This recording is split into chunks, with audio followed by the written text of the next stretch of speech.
nor did they participate in the configuration of this committee. That is explicitly against the collective bargaining agreement.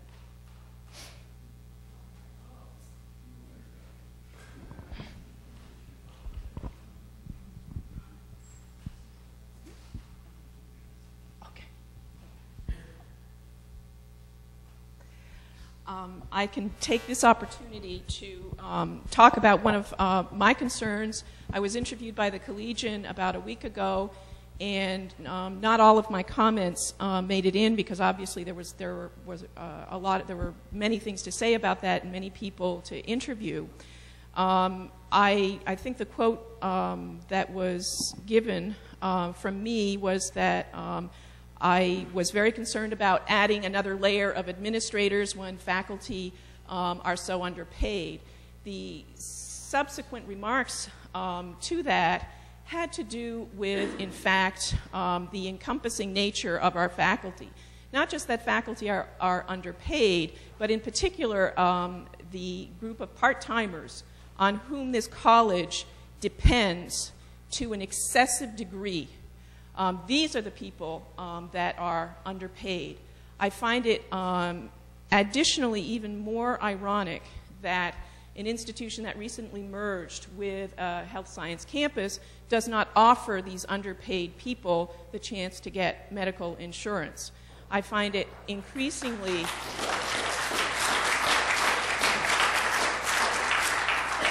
I find it also ironic that in the very definitions given in the Committee on Strategic Reorganization's presentation, their definition of sustainability, which is the important buzzword in our society this day, includes social justice. And yet, we violate that very definition that we have given, or that the committee has given in that PowerPoint. And so, just to clarify my statement about underpaid faculty, I think that the Committee on Strategic Reorganization's plan adds layers of expensive administration and bureaucracy at the cost of the students who are going to pay for this and at the cost of part-time instructors who represent an exploited class on this campus.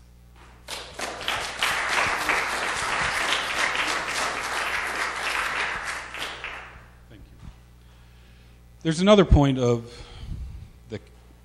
struck me about the Committee on Reorganization, or whatever it's called. They took a look at our structure, a department structure. I mean, we have divisions, but they're based on departments. Departments are based on curriculum and instruction.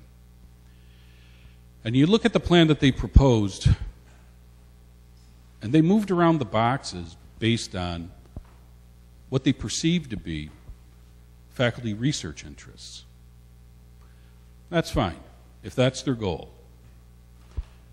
But what I'm really afraid of, when I first saw this proposal, is that students are going to get left behind here.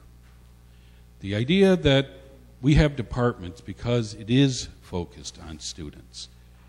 They're not focused on research primarily. They're focused on curriculum and instruction. And when you look at this proposal from the Committee on Strategic Reorganization, there's no talk of students. Where is their home? Members of the committee have said, well, you know, if one of these schools or colleges don't work, well, we'll just dissolve it next year and start a new one. What happens to the students in that college? Where is the discussion of the students? It's nowhere. Now, we all have our research agenda. Agendas, plural, already plural. That's fine. But we're also here for the students, and that's been left behind by the Committee of 12's proposal.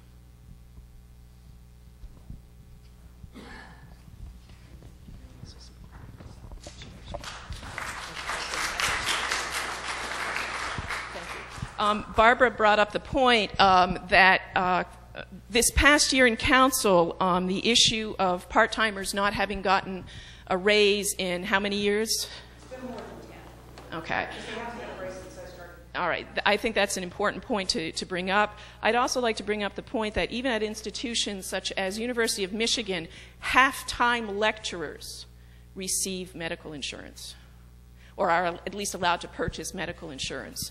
Our part-timers teach about as much as half-time lecturers at the University of Michigan with no access to insurance.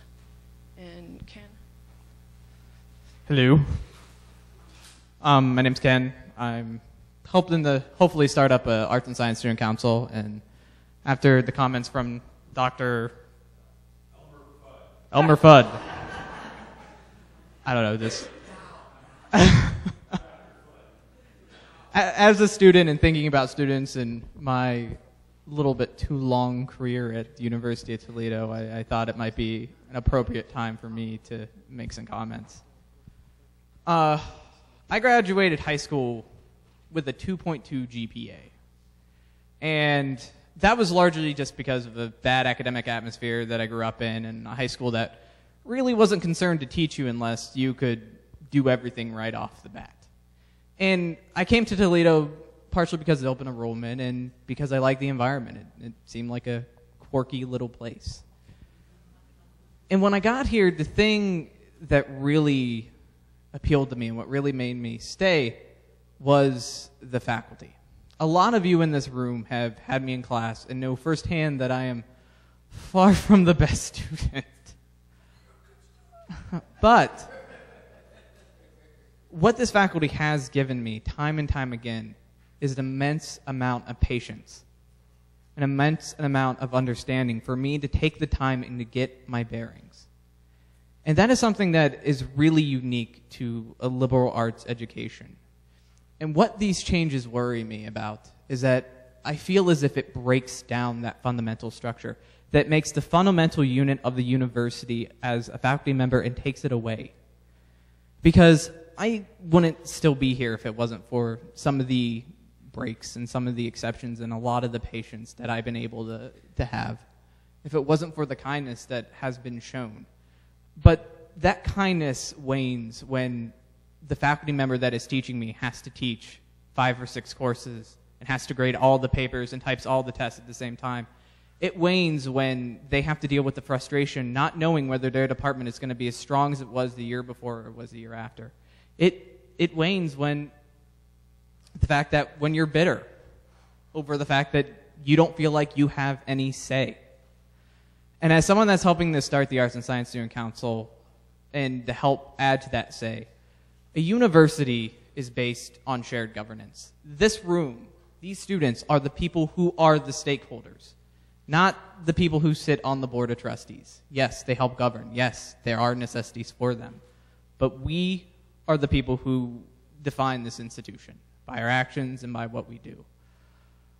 I am more than willing to hear ideas, and I have yet to hear anybody in this room who isn't.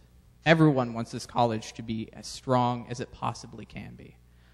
So as a student, I will say, since I can't speak for the non-existent Arts and Science Student Council yet, I personally do stand with the faculty and the principal of ensuring that when a decision is made, that it is made under the notion of consensus, not top-down, this is how it's going to be.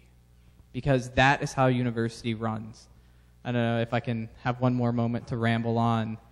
My metaphor that I think I'll share that everyone liked in the steering committee was, when I hear about liberal arts education, I always envision it as a toy. You know, it's like clay. You're supposed to be able to model it whatever you want. And these changes, they strip away that ability to have that education be whatever you need to be. The metaphor I used was a Mr. Potato Head type of education, meaning you get to only play with one toy. Yeah, you can rearrange the parts and make the toy look like you want it, but you're only really getting to play with one thing. And that's not the basis of the university. A university needs to be diverse, it needs to be broad, and that's what UT needs to be.